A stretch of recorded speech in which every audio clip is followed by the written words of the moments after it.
Joseph Fourie was among the protesters. He's a former addict. He spoke with CBC's Faith Fundal. This was his reaction when he saw pictures of what the new detox facility rooms look like. Well, I think just looking at the layout and the design of it when I first saw, it kind of broke my heart because they just look like cells.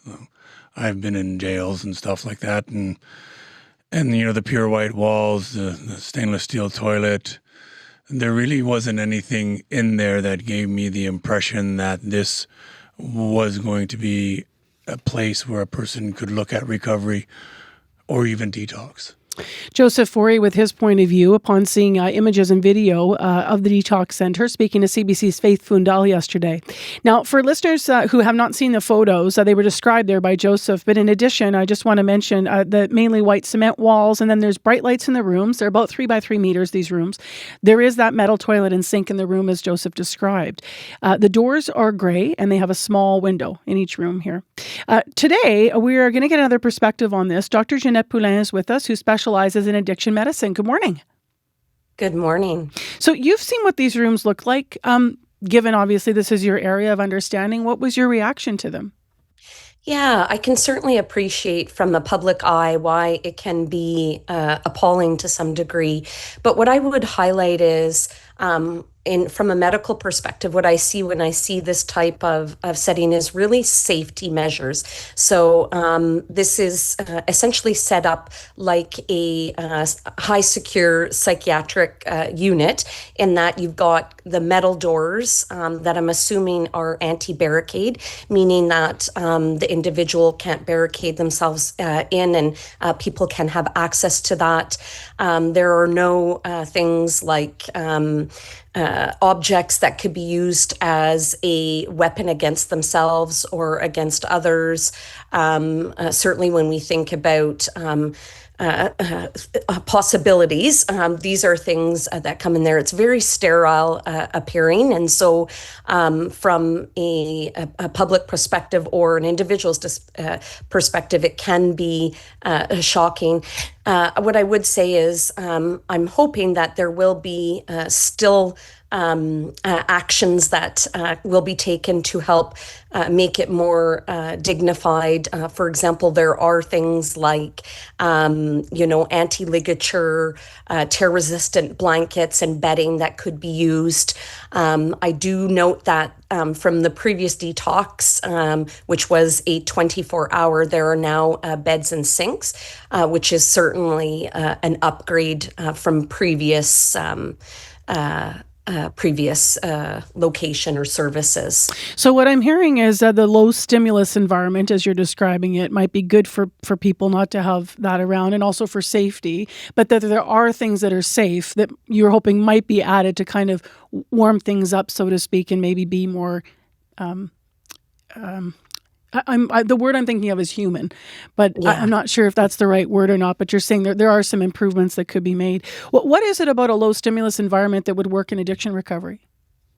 So what I think is important here is when people, and when we look at the 72-hour edition, it's a change that's trying to reflect the current climate. So the old 24 hours is really modeled off an alcohol withdrawal approach. And we know in today's world, what we're seeing on the streets is a lot more toxic.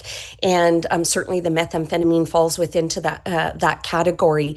And so methamphetamine, as individuals either intoxicated or coming off, are at risk of certain things. And we've seen that on our streets today. And I think this is where this is meant to be a stopgap. And so really it's the safety of the individual and safety of those around them in that acute phase of withdrawal, meaning that a time when they're could be highly agitated, paranoid, go into full-blown psychosis with hallucinations and delusions.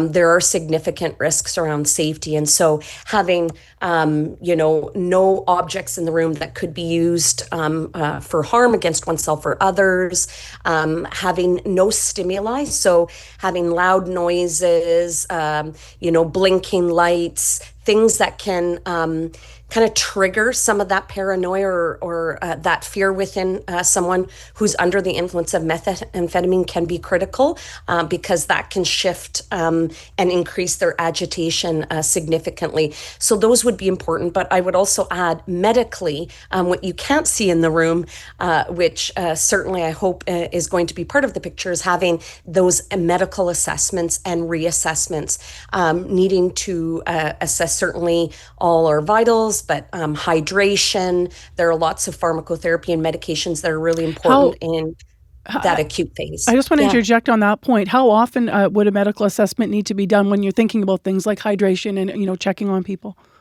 Yeah, in the acute initial phases, I would say about every 15 minutes would be important to get a good hold of that medical status and do that reassessment. And then certainly as things stabilize, that could be spaced out to Q, 30 minutes or Q an hour. But in the initial, you would want that every 15 minutes in a high acute state.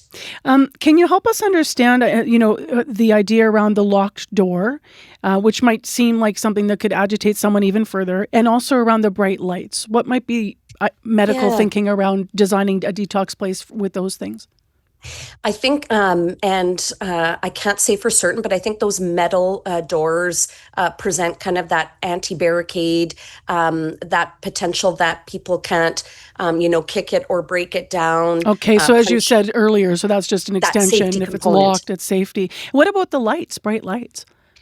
Yeah, I don't know if they dim. I would hope that they would have the capacity to dim to some degree, but here it's probably a balance between they need to have good visual insight or sight line, I should say, on individuals in the room, meaning that if someone is, hitting themselves or, punching the wall, that kind of thing, they need to be able to assess. Obviously, if someone is going down medically, they need to be able to have good visual sight line to see that. So I imagine that's where that's coming from, but I don't know if they dim, for example, to help provide more of that calming, soothing environment that is suitable for methamphetamine withdrawal support.